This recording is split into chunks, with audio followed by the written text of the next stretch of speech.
Man. You just know what it's made of. No, man. I don't want to talk about what it's made of. I'm eating this. What's the matter? The food ain't that bad, baby. You chill, Patrol.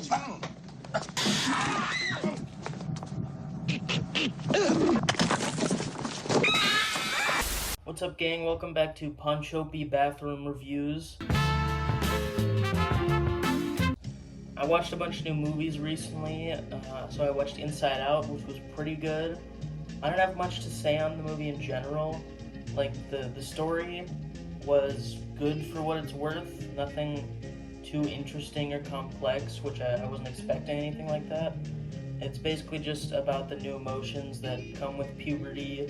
It was fine. There's plenty of new gags and bits with the story. There's the sarcasm. There's the brainstorm. It's all fun and good. The new designs, the new character designs, I thought were quite good. I like how Anxiety looks. I especially like Embarrassment. The animation overall, like the look of the movie, is nothing that I could really say anything on. Like it's the same Disney Pixar look. Like it's objectively well animated and lots of work was put into it, but I subjectively don't really care, and I don't find much appeal in how Pixar movies have looked. The casting is probably the most interesting part of the movie. They took out Bill Hader and they took out Mindy Kaling. And I think they both embodied the characters very well in the first movie, especially Bill Hader, and they're replaced with quite the downgrades with casting. Disney Pixar's Inside Out. Get ready. We gotta get our mouth guard, people. But thankfully, Maya Hawke and Io Debris are in this movie, replacing those two weird choices with some really good voice casting choices. Anytime Io Debris gets paid, I'm happy. So, yeah, super cool. And the music is good. The music embodies the emotions of the movie pretty well. 6 out of 10 on the Ponchometer for Inside Out 2. Come on, Riley. Get it together. I watched Twisters, which is basically categorized by how unambitious it is. Like, I get that the CGI and the tornadoes are super high tech and well done, but that's not really, I don't really care. The music was very weak. The acting ranges from pretty good to kind of actually bad. Oh, man, there's a lot of people there, man. I think we should follow him. Whose side are you on, man?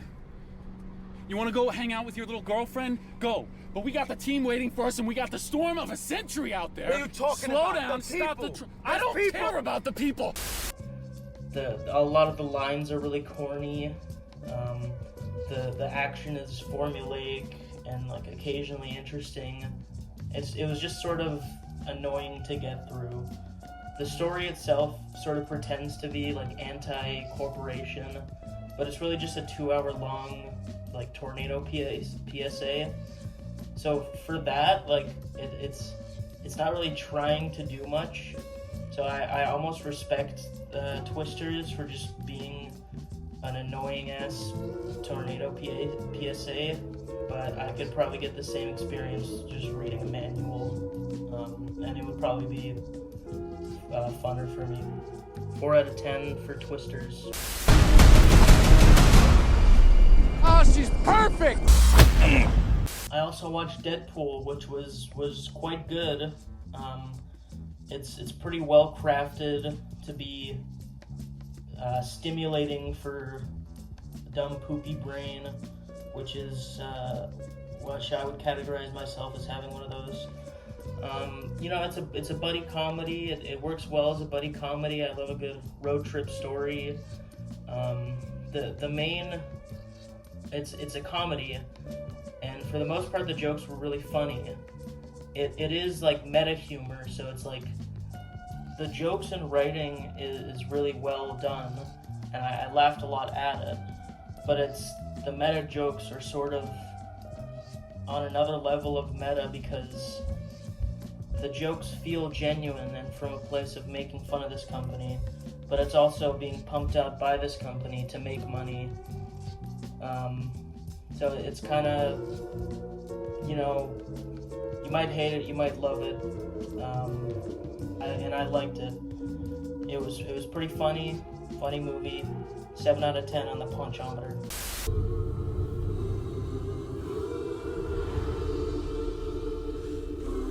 I'm about to lose everything that I've ever cared about. Not my fucking problem. Oh my god, I cheat at Wordle.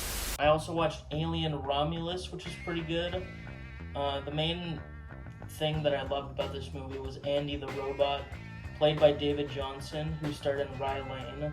So between that and this, he's really becoming one of my favorite new actors. I thought his performance was probably the best part of the whole movie.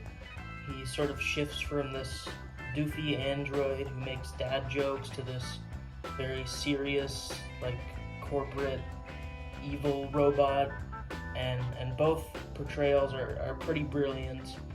The main chemistry between the two leads of this android played by David Johnson and New Ripley was probably the best part of the movie, and the horror was also good.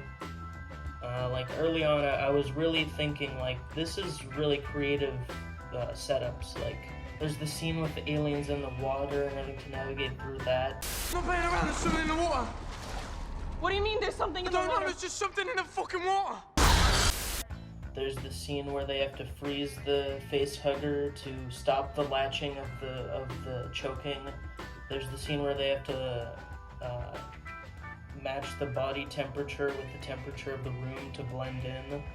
There's the scene where they have to turn on no gravity so that the acid, when they shoot the aliens, doesn't melt through the floor, and they have to sort of dodge through that stuff. It's all very creative stuff, but I was mostly thinking this would be better used for like a video game or a haunted house even. Like at a certain point with just the constant mind-numbing action, I just felt disconnected from the story entirely.